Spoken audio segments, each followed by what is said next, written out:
It's December 1st, 1969, and TVs and radios all over the United States are tuned to a live government broadcast. 366 blue plastic capsules, like oversized pills, are poured into a large canister. Each contains a date, one of the possible 366 birth dates throughout the year, including leap day. Lieutenant General Louis B. Hershey, director of the Selective Service, an elderly, bespectacled man in a suit and tie, addresses the crowd and explains that the birth date capsules will be drawn one by one to determine the order in which men ages 19 to 26 will be drafted to serve in the Vietnam War. Hershey calls up Congressman Perney, a Republican from New York, to draw the first capsule. Perney is also elderly, bespectacled, and wearing a suit. He reaches into the container of blue capsules, grabs one quickly from the top, and silently hands it off to another elderly, besuited man who clumsily opens it and unfurls the strip of paper within, his hands visibly shaking in the video recording. Then he reads, September 14th. Someone else announces, September 14, 001. As a fourth elderly, suited man attaches the strip of paper to a large board with all the numbers listed from 001 to 366. This goes on. April 24 is 002. December 30, 003. February 14 is 004. Until all the birth dates have been assigned a number. It's an interesting spectacle. The fanfare, the introductions, such and such from the such and such department, the shiny blue capsules bobbling about in the canister. It almost gives off game show vibes. But for the over 850,000 young men whose birth dates are in that canister, there's nothing fun about it at all. Their fates are quite literally in the hands of those men in suits. Being drawn early means being shipped halfway across the world to fight in a bloody war that many opposed. What would you do if you drew a low number, say 90? Would you go off to fight in a war you didn't support? Or something else? Let's fix that.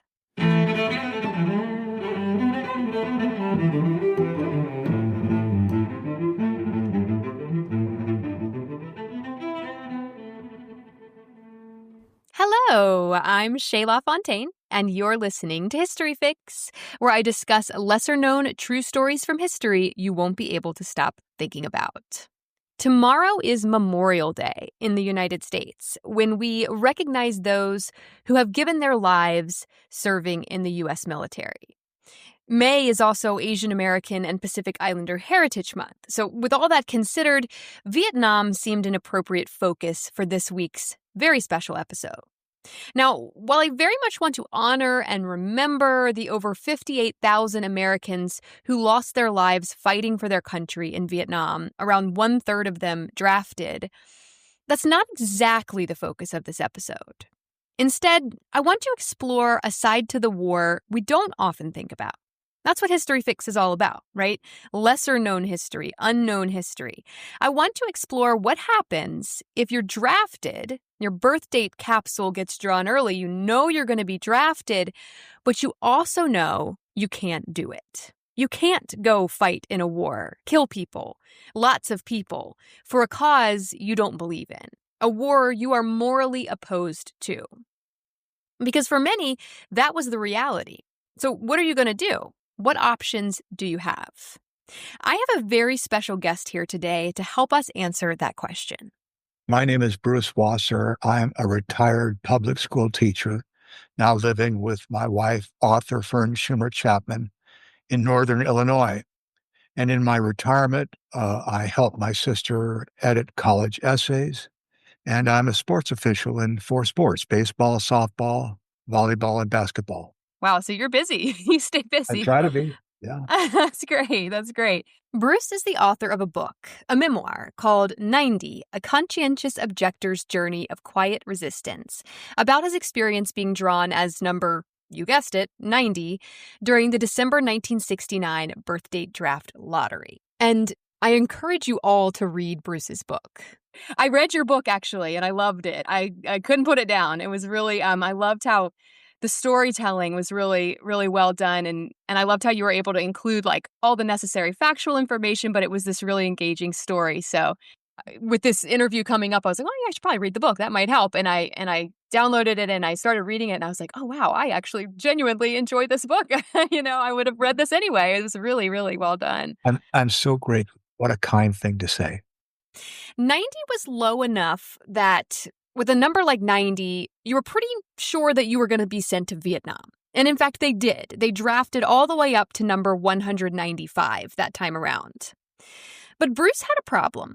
Despite coming from a family with a history of military service, his father had served during World War II, he found himself morally opposed to this war. There was a big difference between World War II and Vietnam. World War II was widely supported by the American people. And it's easy to see why. I mean, I spent 2 weeks covering it recently. World War II was fought to stop a murderous madman from taking over the world. It was fought to defend innocent people being killed in mass, to defend freedom and justice for all things Americans could get behind. Vietnam was fought, well, why exactly was Vietnam fought? So in your book, you talk about it sort of centers around your experiences during the Vietnam War, and you were a high school history teacher. Is that correct? That's right. I'm also I'm an elementary school teacher, but mad respect for any and all teachers out there. So I'd love to know, from your perspective as a high school history teacher, let's talk about the war for a minute. Why was the United States involved in a war in Vietnam? Well, it's a very complicated question, Shay, and like many difficult historical questions, there are deep and long existing causes of our involvement.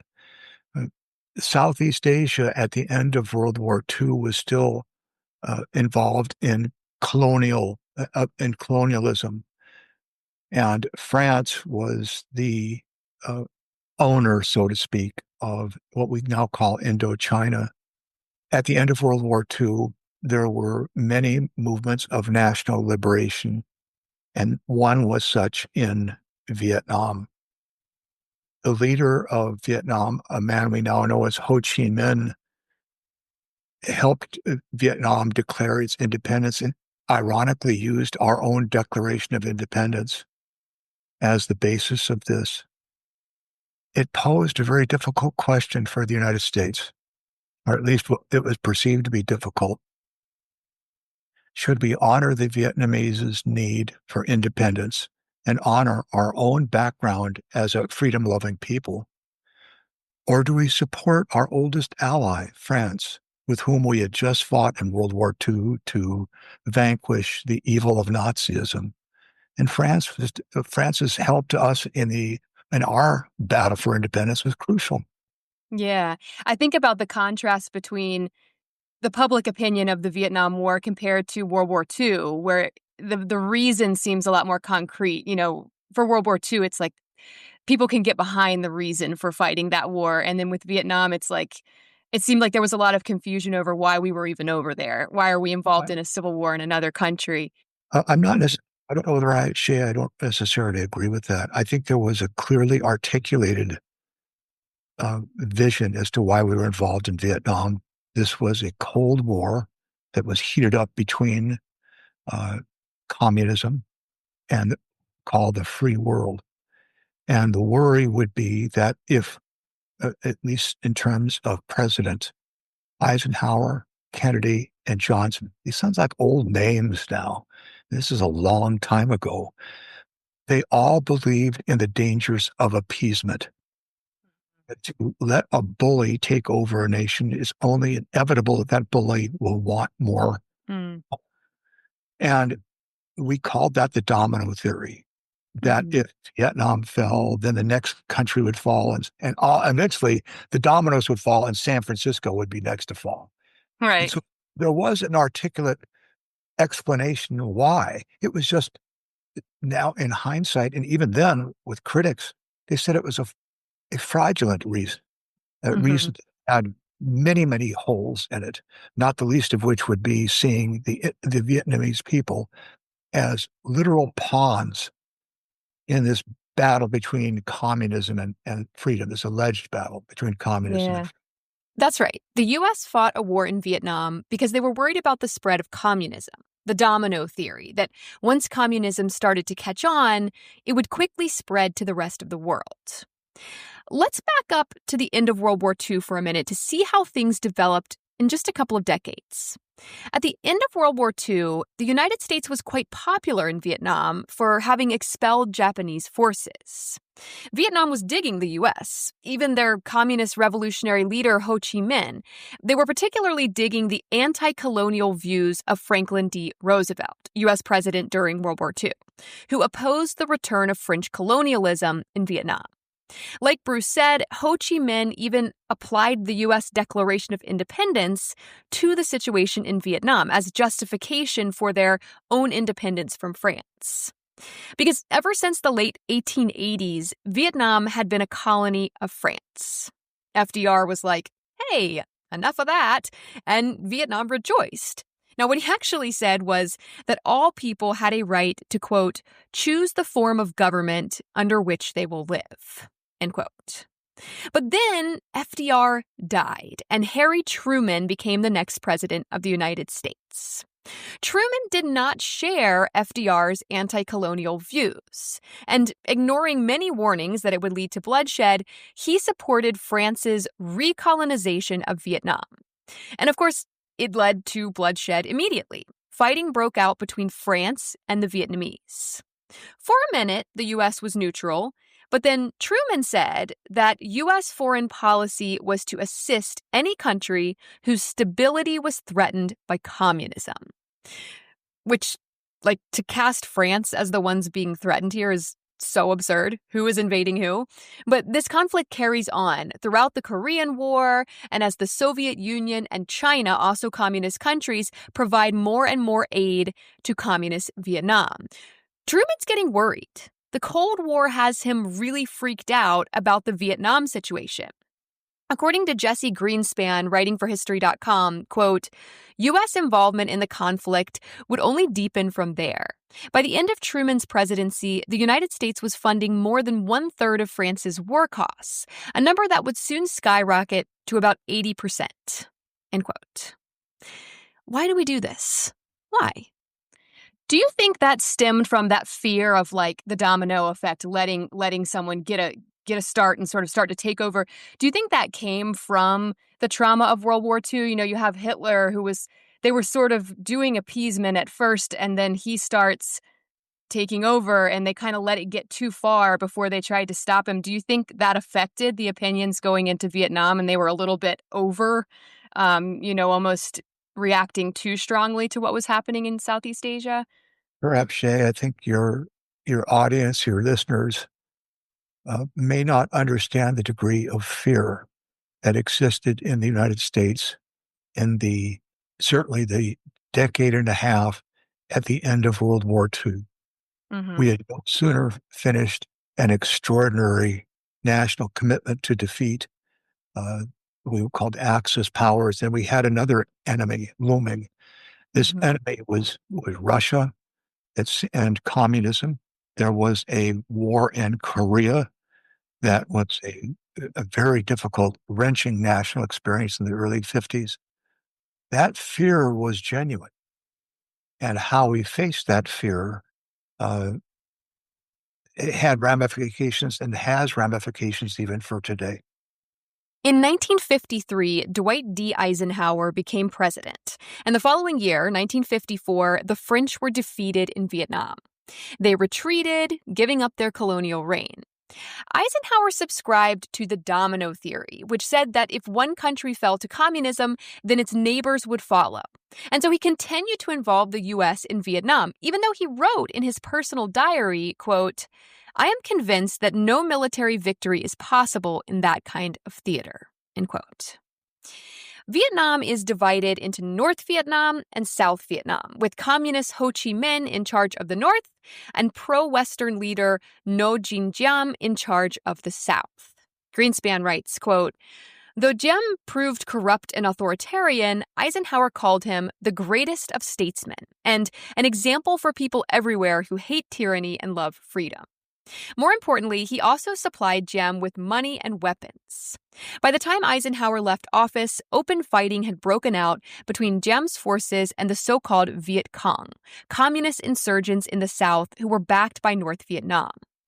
The Vietnam War was now in full swing, and the United States was right in the middle of it. End quote. John F. Kennedy steps up to the presidency next. He was not a fan of U.S. involvement in the Vietnam War. Back when he was a congressman in the 50s, he said, quote, "I am frankly of the belief that no amount of American military assistance can conquer an enemy which is everywhere and at the same time nowhere." End quote. But by the time he ran for president in 1960, his tune had changed slightly. Not wanting to appear soft on communism, he continued to supply aid to South Vietnam to help them in their fight against communist North Vietnam. So we're providing aid, right? Supplies, weapons, boats, helicopters, whatever, but we're not actively sending American troops to fight in Vietnam yet. In 1963, the U.S. supported a coup by the South Vietnamese military to take out Ngo Dien Diem, whom they viewed as an ineffective leader despite Eisenhower's earlier praise. He was assassinated, and not long after that, John F. Kennedy himself was also assassinated. Up next to bat, we have Lyndon B. Johnson. Johnson comes on the scene precisely at the time of what appears to be another Reichstag fire. If you listen to my two-parter on Adolf Hitler, then you get that reference. And if you didn't, then why not? This Reichstag fire is called the Gulf of Tonkin incident. In August of 1964, Vietnamese boats attacked a U.S. Navy destroyer patrolling the Gulf of Tonkin. 2 days later, another attack was reported, which led Congress to pass the Gulf of Tonkin resolution that gave LBJ permission to all-out wage war on North Vietnam. But of course, just like with the Reichstag fire, there's considerable doubt as to whether or not this second attack ever even took place. It was presented to Congress as a fact when, in reality, there's a good chance it never even happened. But it was the reason they were waiting for. And so in 1965, U.S. troops were officially sent to fight in Vietnam. By 1967, there were around 500,000 U.S. troops in Vietnam fighting a war that was not well supported by the U.S. people at all, and war protests started happening all over the country. I believe the United States made a grievous mistake and sided with France. And that was after World War II. And so that set what we would call the ball rolling against the Vietnamese people's right for independence. And this led to, ultimately, the United States adopting a position that there were two Vietnams, a North Vietnam and a South Vietnam. That to me is a fiction. That area would be involved in a war. The United States perceived that as a war between two entities, North and South, when in reality it was one entity, just as much as during our Civil War. We were never two nations. We were one entity fighting within. The United States found itself fighting in a civil war, people against people, in which the enemy could not be distinguished from the ally. And that led in turn to incredible, brutal confusion for our fighting troops, many of whom were confused as to why they were there, all of whom yearned to leave in country and return to the United States. It was an unpopular war within our fighting men and women and within our own nation. At least that's my perception. Greenspan writes, quote, U.S. officials kept insisting that victory was imminent. But as the Pentagon Papers would later reveal, these comments were deeply misleading. In reality, the conflict had devolved into a quagmire. Vietnam became so polarizing and Johnson's name became so synonymous with the war effort that he ultimately decided not to run for re-election in 1968. End quote. And fifth to bat is Richard Nixon, whom Bruce calls Tricky Dick in his book. Greenspan writes, quote, Richard Nixon campaigned for the White House promising to end the Vietnam War. It later emerged, however, that he had secretly tried to sabotage peace talks in order to improve his electoral chances. End quote. Gross, this guy. And so the war continues, escalates, actually, with the invasions of Cambodia and Laos during Nixon's term. But by the end of 1969, they were running out of troops. This war didn't have the popular support of the people. Men weren't lining up to enlist for this one, and it wasn't ending anytime soon. So we have the birthday lottery. This was done during World War II as well, but it started at age 21 then, which was the legal voting age at the time. The Vietnam birthday lottery started at freshly 19, basically 18 at the time of the drawing anyway, which meant that many of these men were being forced to fight for a government they had no say in. They couldn't even vote yet. But here is this event broadcast on live television, a birthday lottery, which sounds like such a fun thing, but in reality, it must have been a harrowing experience. So I know, in your book, you talk about this birthday lottery draft, which I just get like chills when I think about it. I'd like to talk about that night. It was December of 1969, I believe. How did that, you're waiting to figure out, you're trying to figure out your number. How did that all go down? What was that like for you? Well, for those of your audience who've not read 90, my memoir, the draft lottery was a means by which President Nixon could empower and enlarge the United States military presence. A draft means there's not enough people volunteering. Right. How can we, on the surface, a lottery is really a very fair way of doing things. It's completely random. It is done by a person's birthday, not by a person's status or geographical area. It's simply by birthday. And so in selecting literally with little capsules out of a spinning bin, a person's fate would be determined. Now, in 2025, our information is instantaneous, Shay.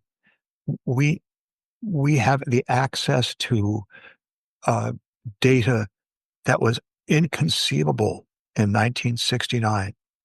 Newspapers were an important, the only really genuine place to find information.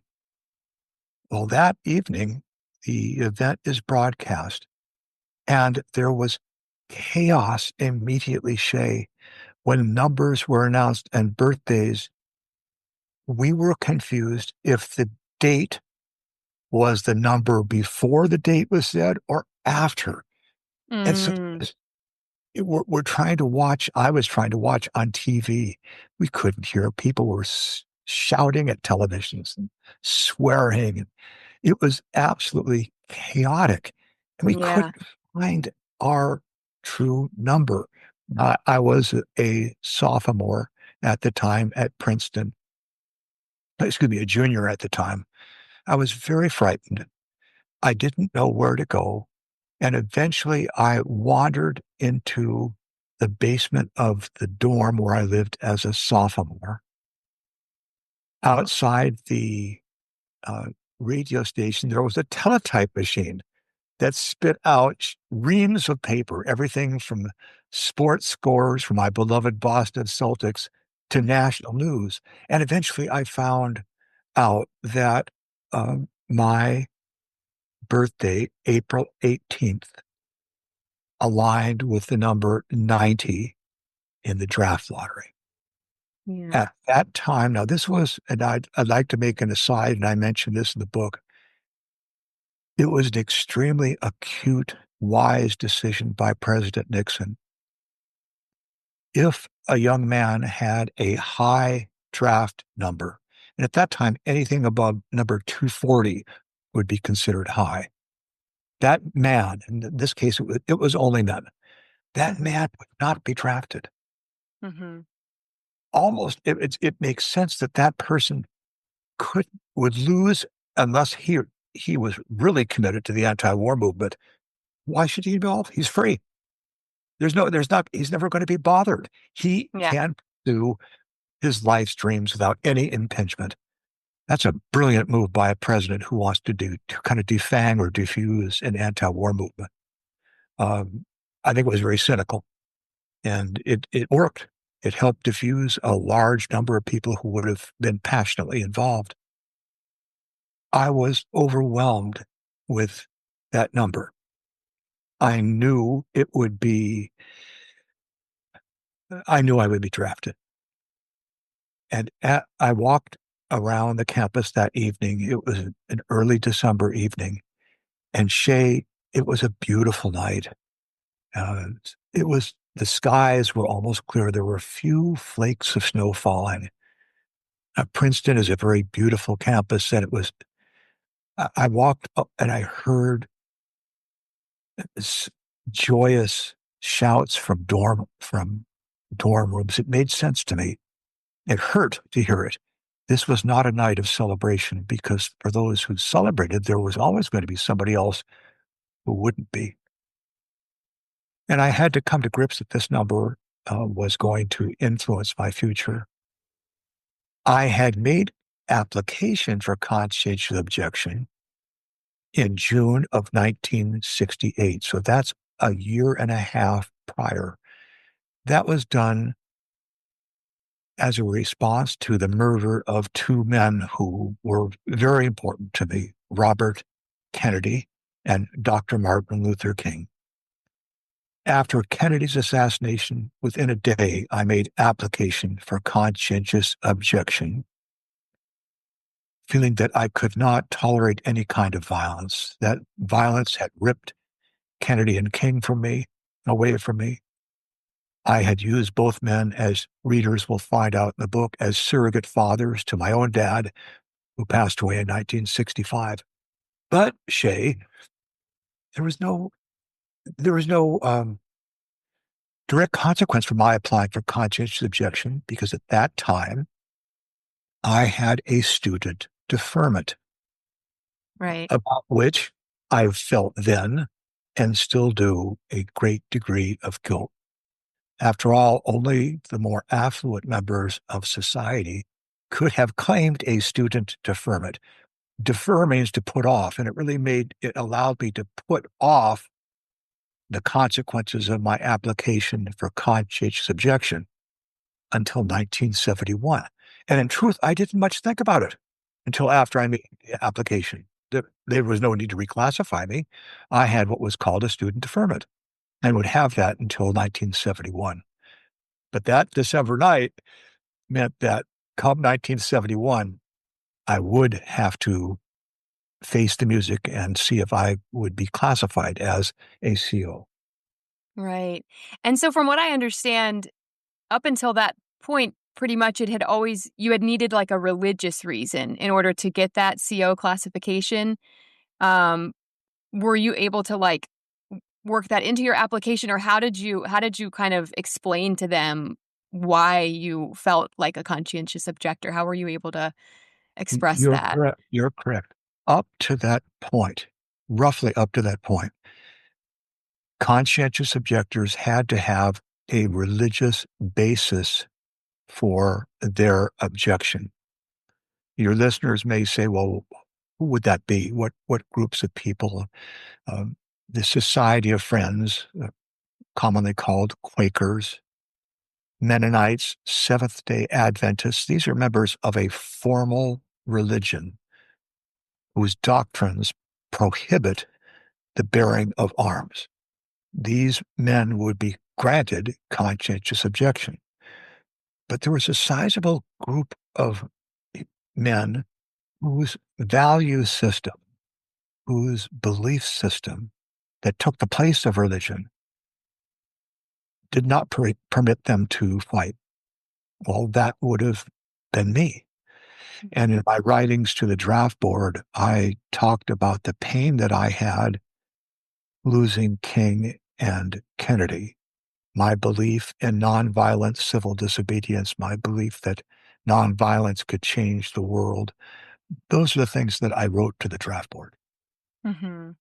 And how were conscientious objectors viewed at that time? I'm assuming not favorably. And did that weigh on your decision at all? Were you kind of thinking about how your country was gonna look at you for making that decision? Not at that time. Not until my number became 90. Mm-hmm. And then I realized that I had eventually I would do research on conscientious objectors. America has a complicated relationship with people who object to wrong by reasons of conscience. When I taught American history, my students tended to really look up to abolitionists, those men and women who fought against the evil of slavery as an immoral, wrong thing. Their consciences did not permit them to tolerate the evil of slavery. For most of American history, of our national experience, our nation looked down on abolitionists as rabble-rousers.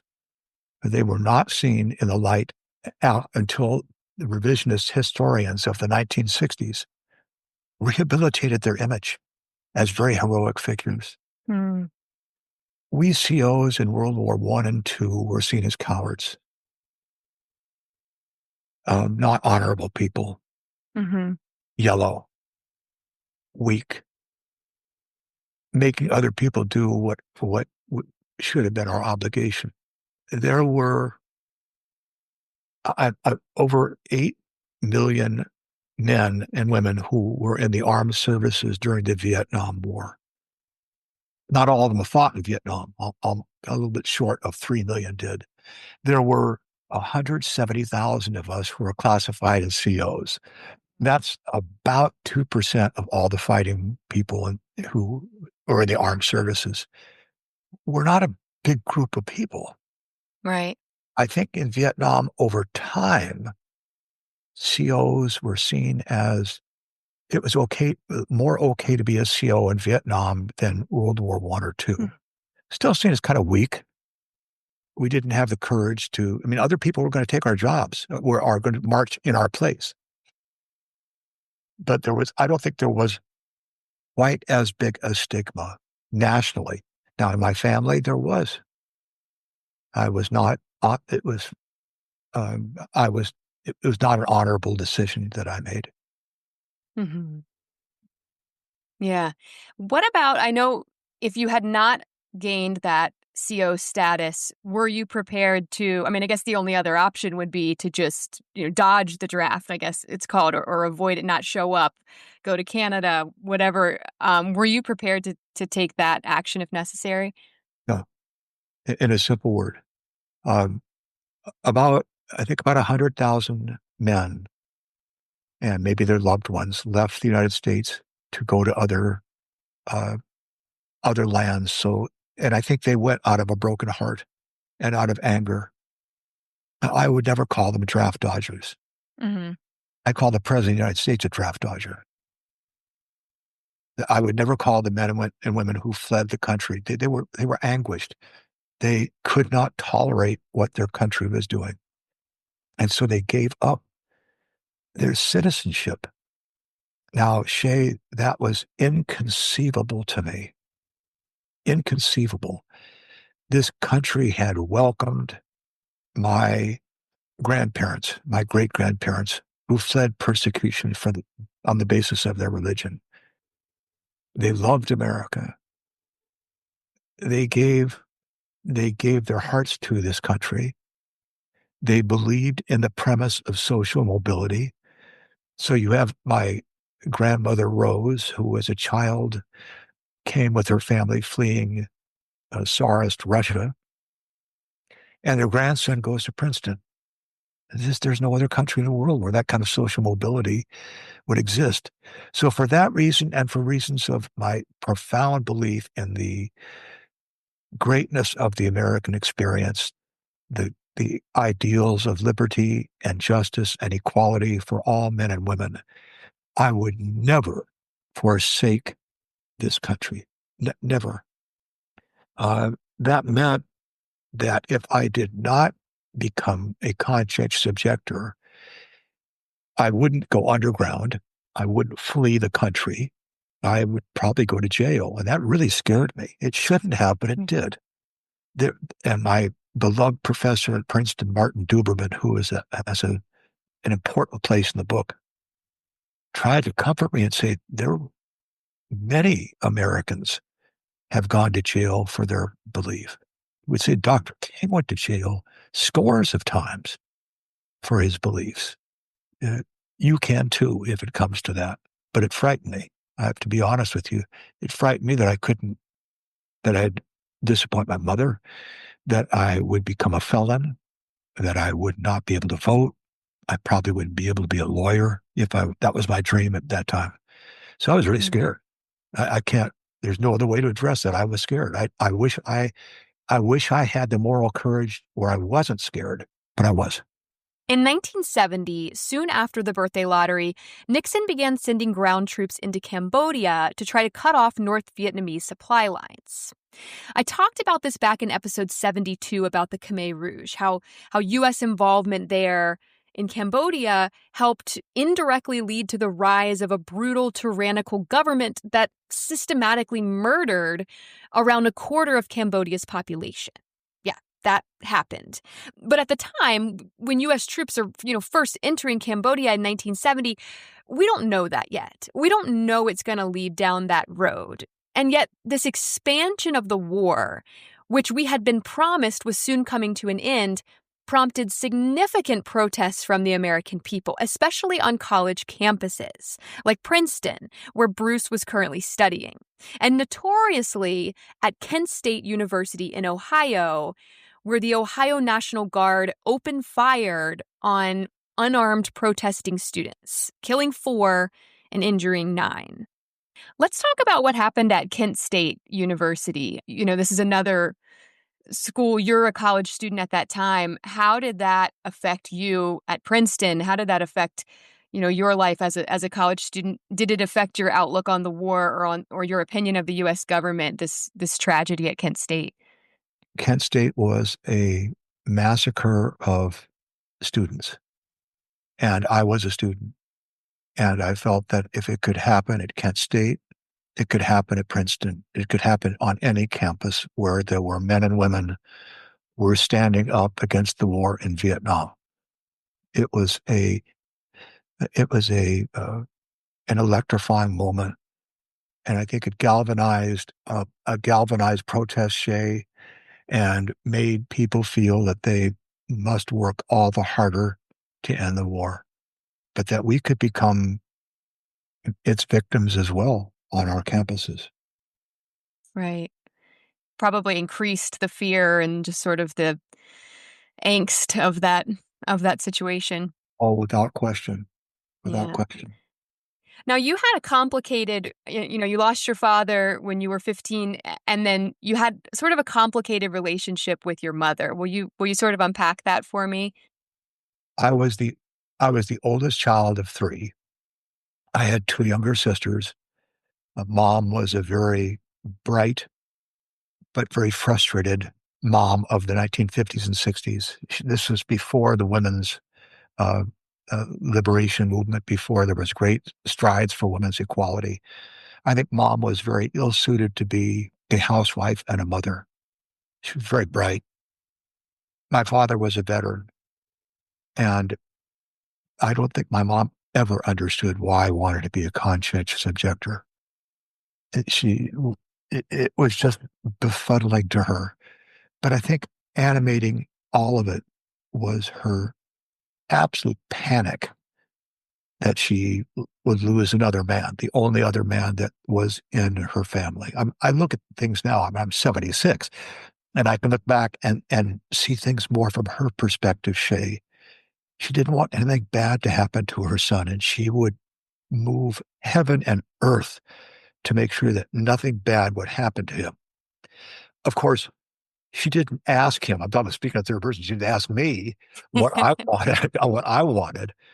She was acting that was her need to protect me, even from myself, even from this misguided, idiotic decision that she thought I made. And and that's what animated her. And it fractured our relationship. And I think the war fractured relationships in millions of families, Yeah. some of which healed, some of which never healed. And I don't think my mother ever respected my decision to renounce violence or to oppose the war as a conscientious objector. I would imagine that your listeners well understand this kind of moral ambivalence, this kind of conflict. Those of your listeners who are mothers and fathers themselves would feel they would do anything to protect their child, anything to protect their child, even if it interfered with their child's need, their adult child's need to be his or her own person. Thus, my mom called our congressman and asked him to intercede. My mom wanted me to get a medical excuse for some imagined phony reason. My mom would have done anything so that I would not die. Right. I understand. I have two little boys. I have a 6-year-old and a 4-year-old. And, I think about the possibility of this happening to them. And oof. I had to stop talking there to keep from ugly crying during our interview. Bruce responds with tears in his own eyes. Of course, Shay, I would imagine that it would be difficult for you even to watch them become inoculated, the pain they have in their arm. And you do anything. You do anything to have, you would say, let the pain go from their arm to my being so that my children will not be hurt. I understand my mom. I did not do that. I couldn't. I was too young to understand then, but I do. I do, and I think one of the most difficult things of being a parent is it possible to still love your child, even if your child does something that really bothers you, makes a decision that you don't agree with? How do I, as a parent, still love my child? These are not easy questions. I don't really have a lot of answers to it, but they're tough. And there's an irony to this, that my mom's actions done understandably to save a child from distress could have backfired.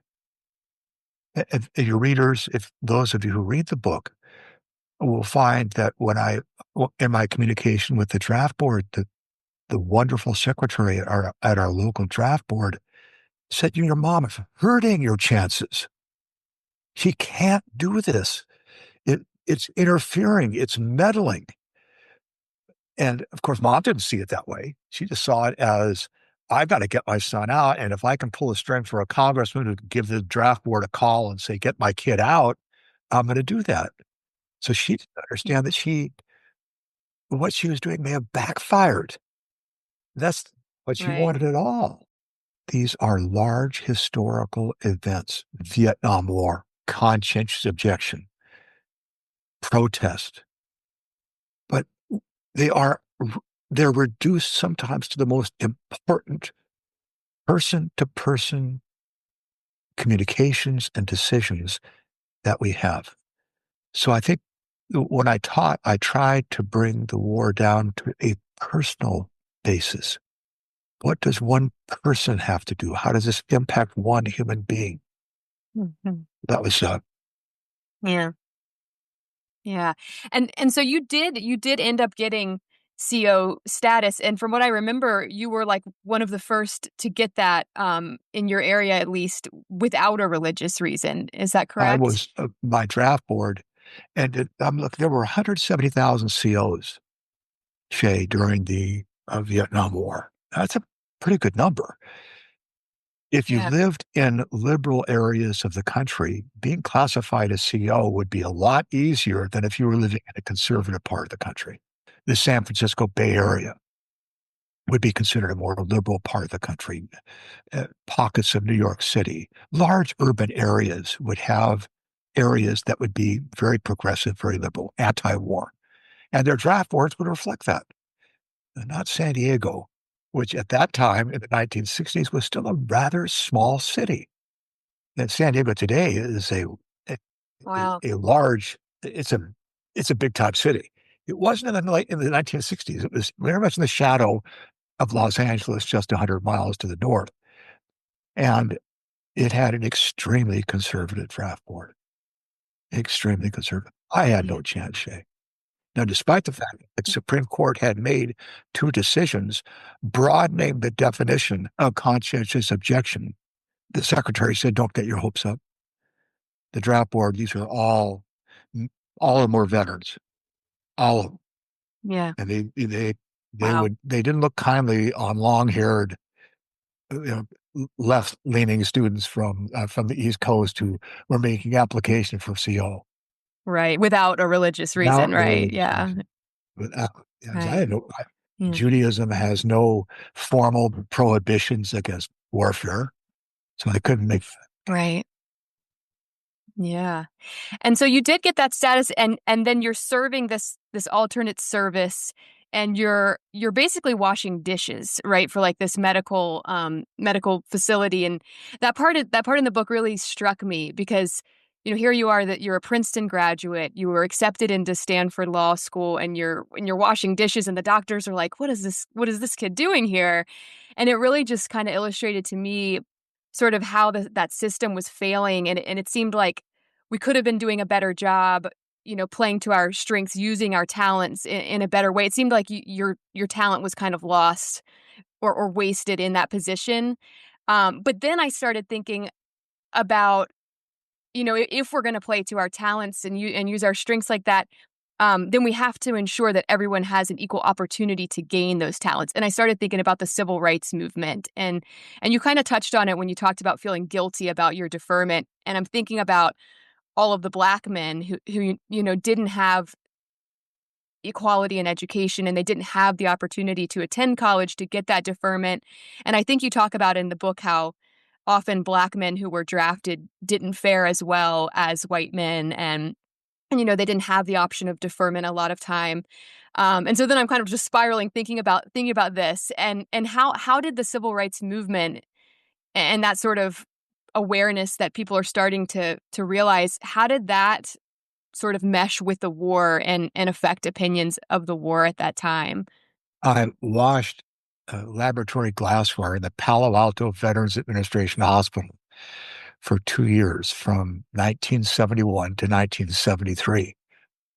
I'm smiling because one of the best experiences I had at Princeton was in the kitchen of Stevenson Hall, where I took my meals my last 2 years at Princeton, where I washed dishes 6 or 7 days a week.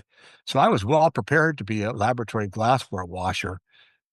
In that kitchen was a wonderful man, Cleveland Cleve Washington, at the African-American chef for Stevenson Hall, a place that fed about 150 kids.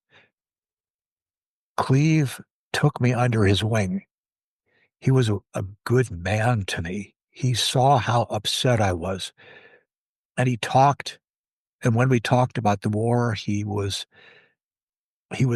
very bitter about the disproportionate sacrifice African American men were making, contrasted to people like me, some rich white kid, even though I was washing dishes, but some white kid here at Princeton.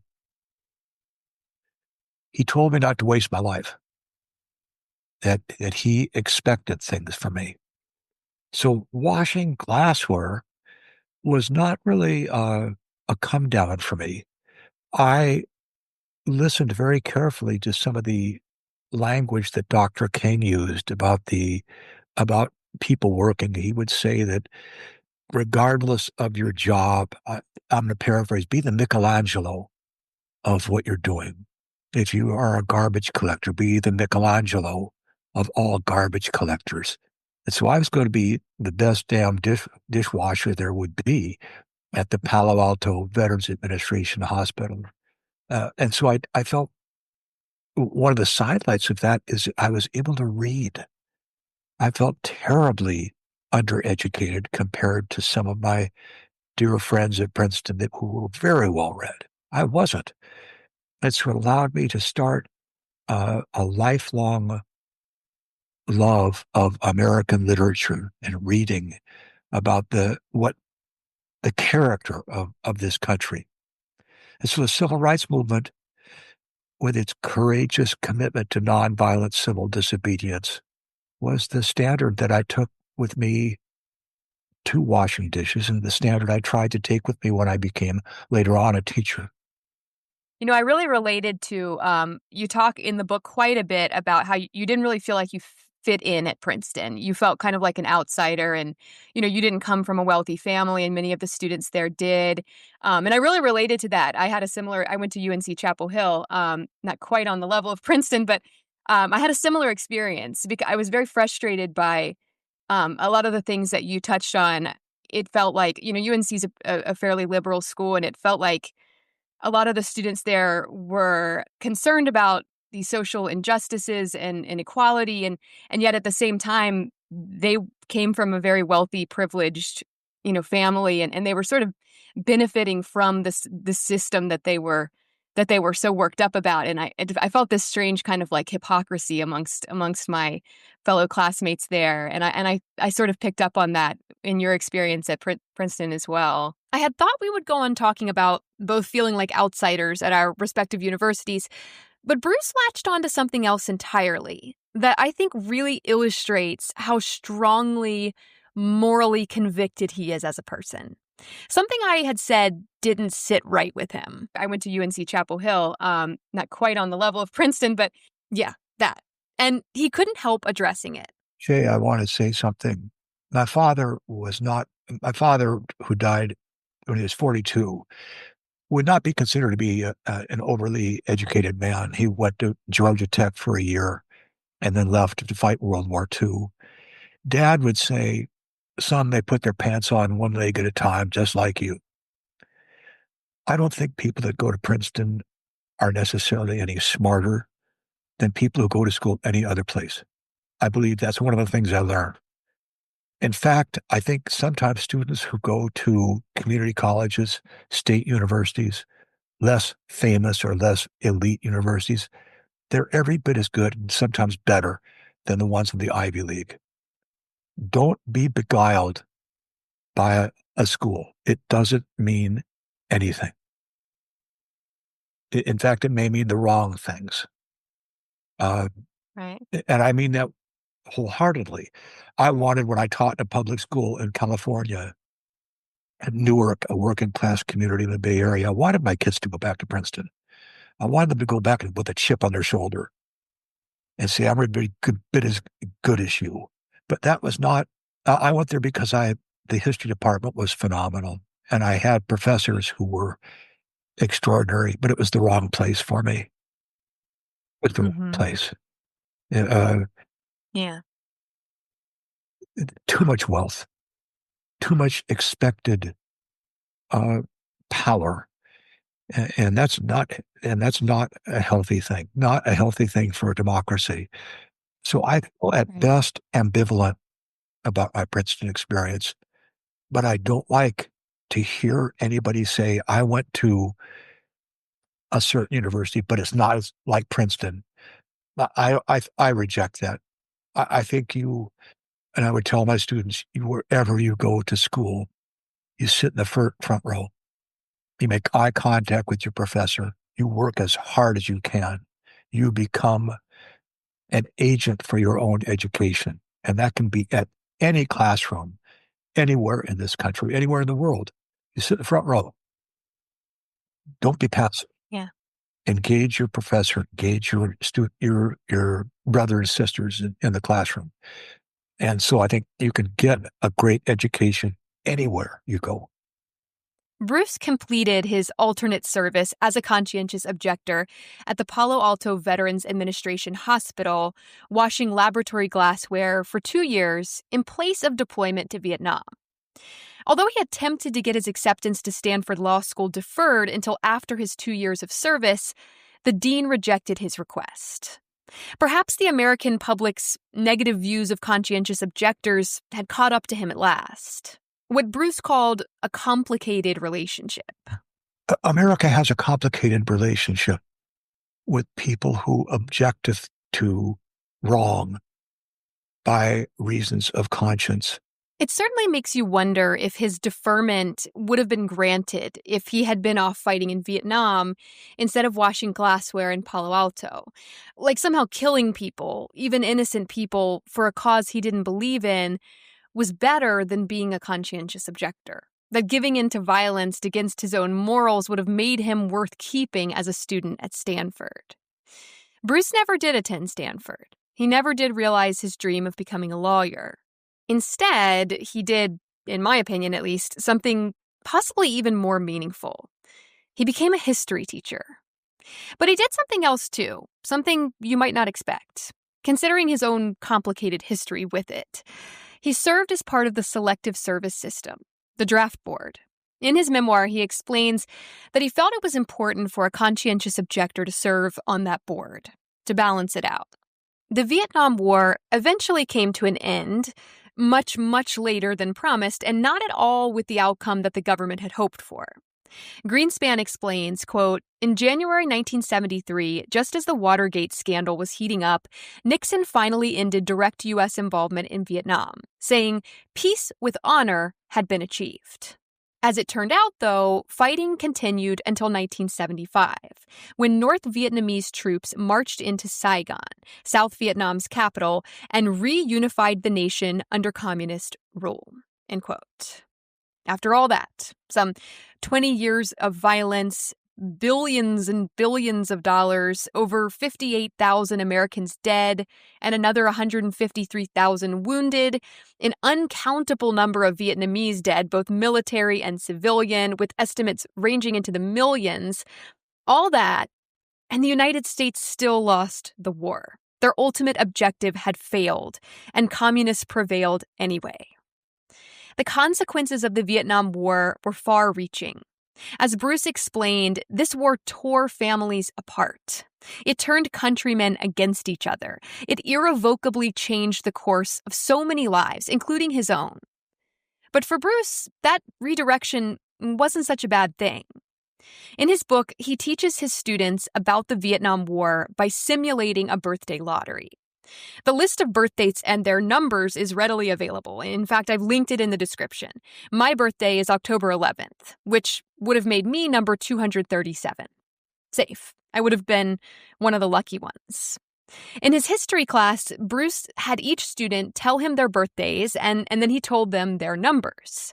They split into groups, likely to be drafted, like Bruce, number 90, or not likely to be drafted, like me, 237.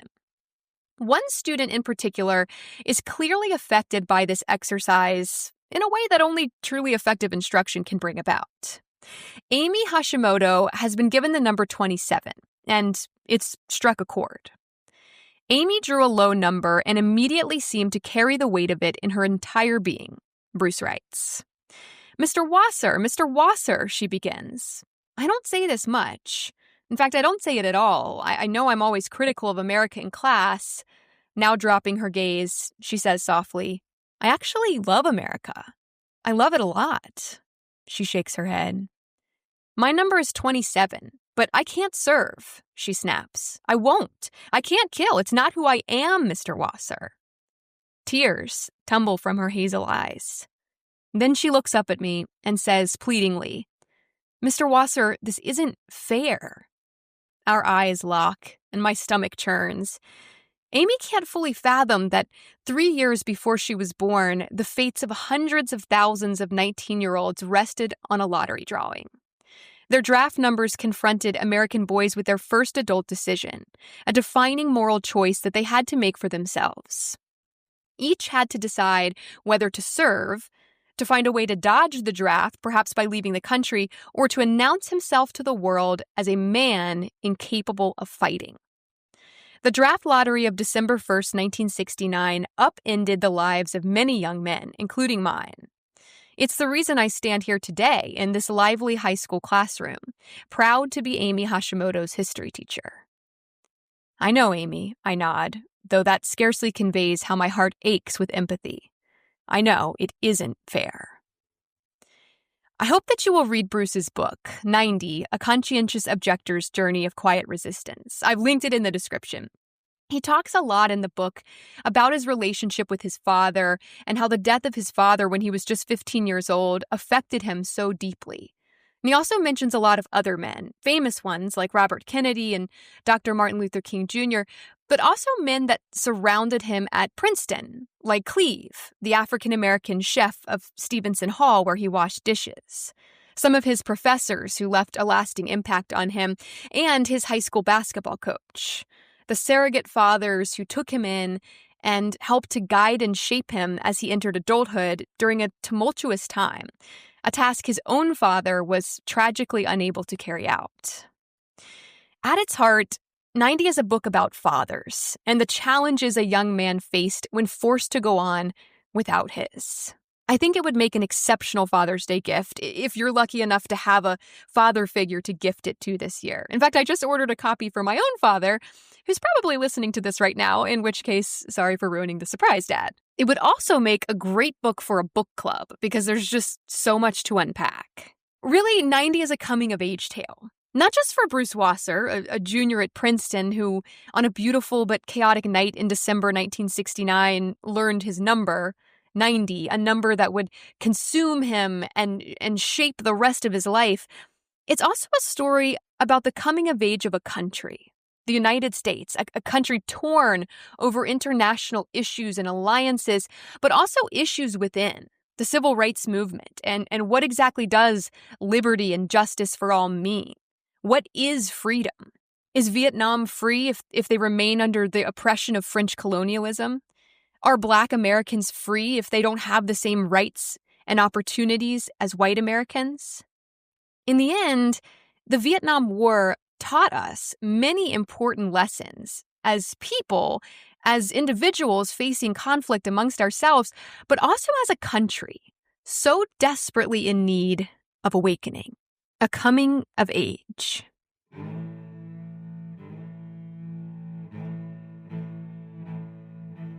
Thank you all so very much for listening to History Fix. I hope you found this story interesting, and maybe you even learned something new.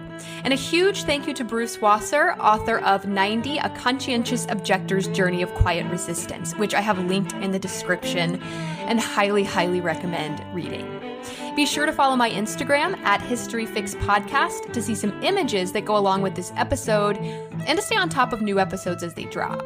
I'd also really appreciate it if you would rate and follow History Fix on whatever app you're using to listen and help me spread the word by telling a few friends about it. That'll make it much easier to get your next fix. Information used in this episode was sourced from History.com, BBC, the U.S. Selective Service System, PH Data, and Encyclopedia Britannica. As always, links to these sources can be found in the show notes.